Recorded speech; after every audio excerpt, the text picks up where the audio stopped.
तो दोस्तों, my self Javed Ahmad और आप देख रहे हैं एसी टेक्निकल गुरुजी। और आज हम आपको बताने वाले हैं सिंगल डोर फ्रिज में कितने प्रकार की वायरिंग होती है और उनमें कौन कौन से इक्विपमेंट्स यूज होते हैं और उनका कार्य क्या है। तो अगर आपने अभी तक मेरे चैनल को सब्सक्राइब नहीं किया है तो मेरे चैनल को सब्सक्राइब कर लें और बेल आइकन की घंटी दबा लें। तो बिना देर किए हुए चलिए वीडियो को स्टार्ट करते हैं।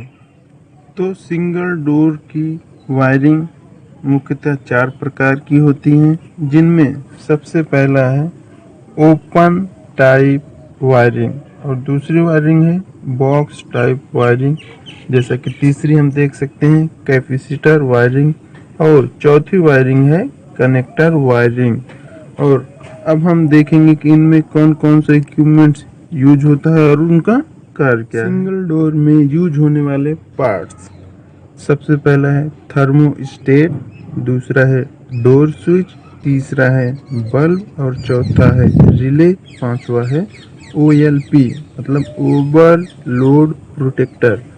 और अब हम देखेंगे कि इनका कार्य क्या क्या है। एक बार हम सबको रिपीट कर देते हैं कि किसका क्या कार्य होता है। जैसे कि यहाँ हम देख पा रहे हैं थर्मोस्टेट का कार्य होता है कि कूलिंग और हीटिंग को सेंस करना।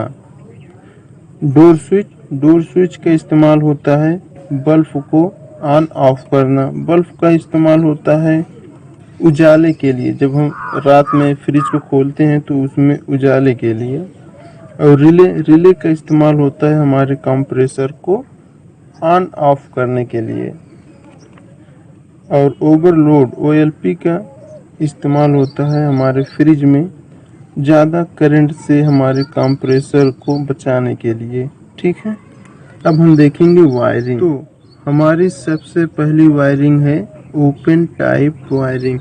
जैसा कि हम देख पा रहे हैं ओपन टाइप वायरिंग, देखो ये हो गया हमारा स्विच और ये हो गई पिन, ये है हमारा मेन बोर्ड। यहाँ से जब हम एक फेस को सबसे पहले देते हैं थर्मोस्टेट में, ठीक है, थर्मोस्टेट से ही हमारा एक फेस आ जाता है स्विच डोर को, स्विच डोर से एक फेस हमारा आ जाता है बल्ब को।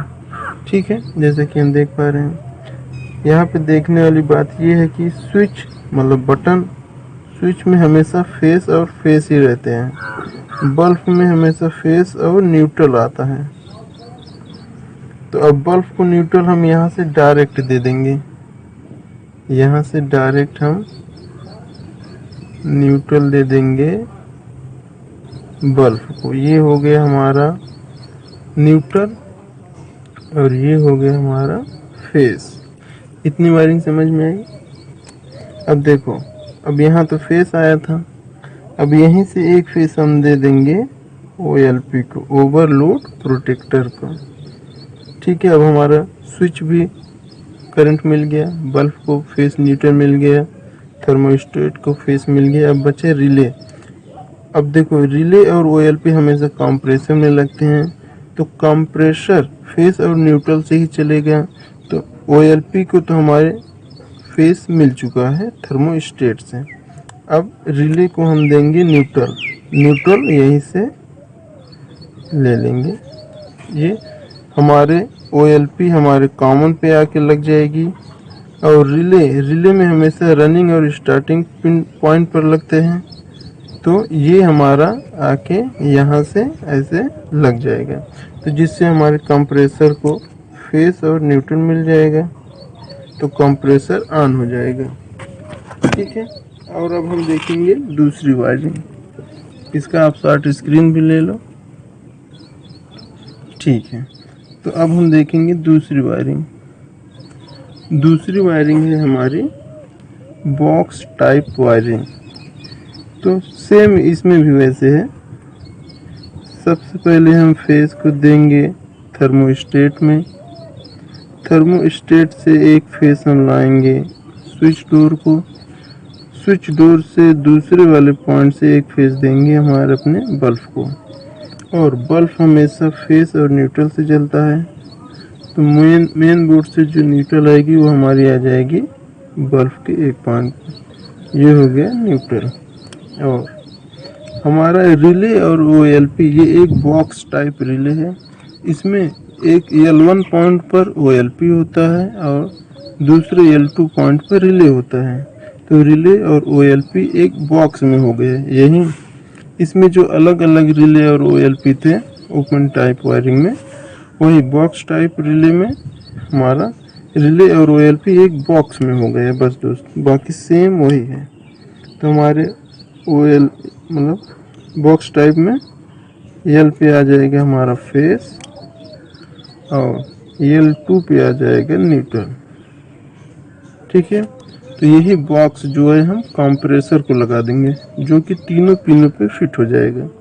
ठीक है, आप इसका भी शॉर्ट स्क्रीन ले लीजिए ऐसे।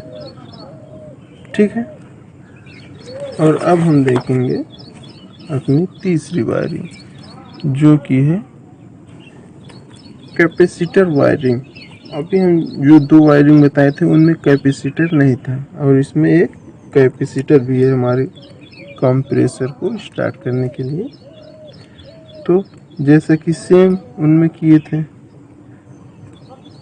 मेन बोर्ड से हम एक फेस लेके आते हैं थर्मोस्टेट में, थर्मोस्टेट से एक आएगी हमारी डोर स्विच को, डोर स्विच से दूसरी पॉइंट से निकलेगी हमारे बल्ब को।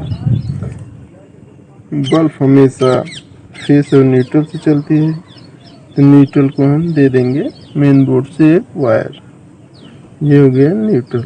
ठीक है, और अब हम OLP को हम दे देंगे थर्मोस्टेट के दूसरे पॉइंट से OLP को एक फेस। अब हमारा क्या बचा है रिले को हमेशा न्यूट्रल दे देंगे बल्ब के दूसरे पॉइंट से। अब ये और ये अगर कंप्रेसर में लगा देंगे तो कंप्रेसर हमारा स्टार्ट हो जाएगा। ठीक है, लेकिन रिले में अब यहाँ पे हम एक कैपेसिटर भी जोड़ रहे हैं क्योंकि ये कैपेसिटर वायरिंग है, तो इसमें कैपेसिटर जोड़ेंगे। कैपेसिटर के एक पॉइंट को यहाँ पे रिले में लगा देंगे और दूसरे पॉइंट को ऐसे। ये हो गया हमारा कैपेसिटर। और रिले और OLP को अब हम सीधा कंप्रेसर के तीनों टर्मिनल पर लगा देंगे, जैसे स्टार्टिंग, रनिंग और कॉमन पे OLP रहेगा, रनिंग और स्टार्टिंग पे हमारा रिले लग जाएगा। ठीक है, तो अब आप इसका भी शॉर्ट स्क्रीन ले लीजिए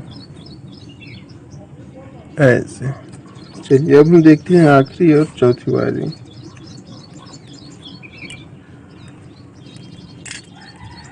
इसमें भी जैसे कि हम देख पा रहे हैं सेम सभी इक्विपमेंट्स वही हैं, वायरिंग भी वही रहेगी। इसमें सिर्फ जो चौथा है वो है कनेक्टर वायरिंग।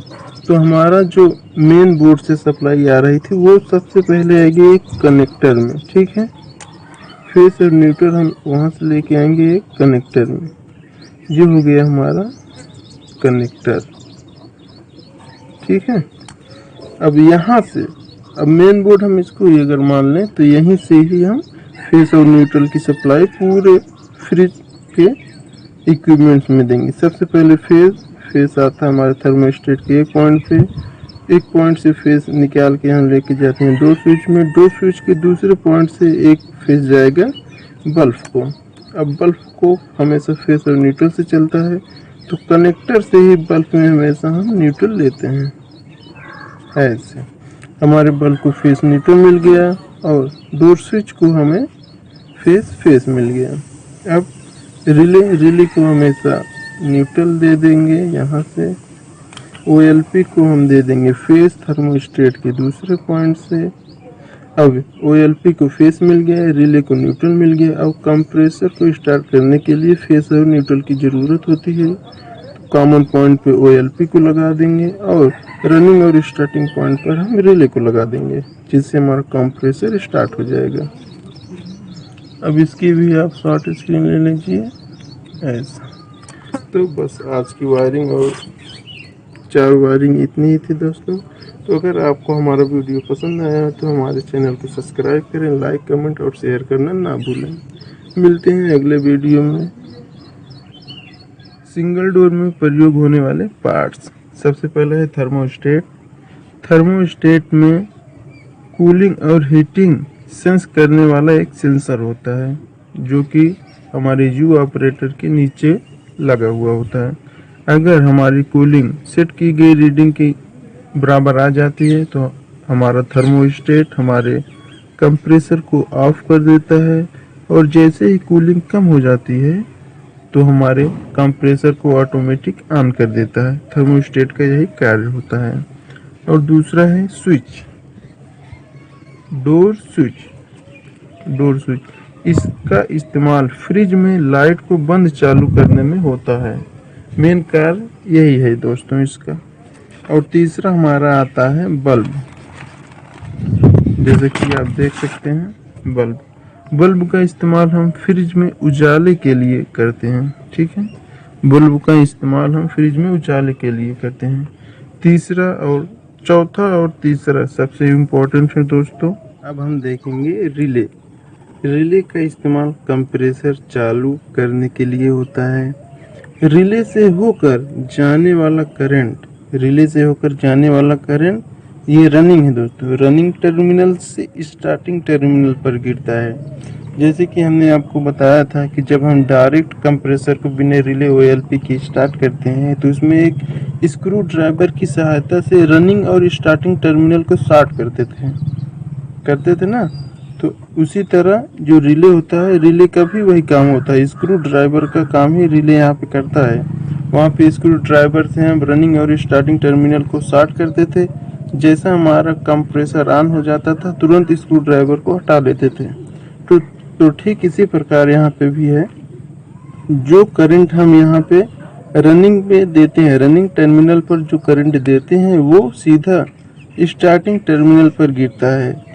और जैसे ही हमारा कंप्रेसर ऑन हो जाता है, कंप्रेसर ऑन होते ही स्टार्टिंग टर्मिनल से हट जाता है हमारा करंट। और रिले का काम यही होता है, बेसिक से यही था कि वो कुछ समय के लिए करंट को स्टार्टिंग टर्मिनल पर गिरता है या फिर स्टार्टिंग टर्मिनल पर करंट को भेजता है। जैसे ही हमारा कंप्रेसर ऑन हो जाता है तो स्टार्टिंग टर्मिनल से करंट हट जाता है और सिर्फ रनिंग टर्मिनल पर ही करंट रहता है, ठीक है। यह कंप्रेसर के दो टर्मिनल पर लगते हैं, स्टार्टिंग और रनिंग और स्टार्टिंग कुछ भी कह सकते हैं। अब हम देखेंगे ओएलपी।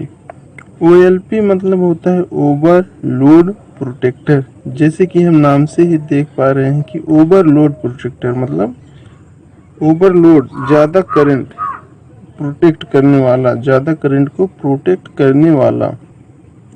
तो इसका इस्तेमाल हम फ्रिज को, कंप्रेसर को ज़्यादा करंट से बचाने के लिए करते हैं, ठीक है। कंप्रेसर को ज़्यादा करंट ना मिले इसलिए कंप्रेसर जले ना, ख़राब ना हो, इसलिए हम ओवरलोड प्रोटेक्टर का यूज करते हैं। इसका सिर्फ इतना ही कार्य था। जैसे ही ज़्यादा करंट आता है तो ओवरलोड हीट होकर करंट को कट कर देता है, जिससे हमारा कंप्रेसर ऑफ हो जाता है।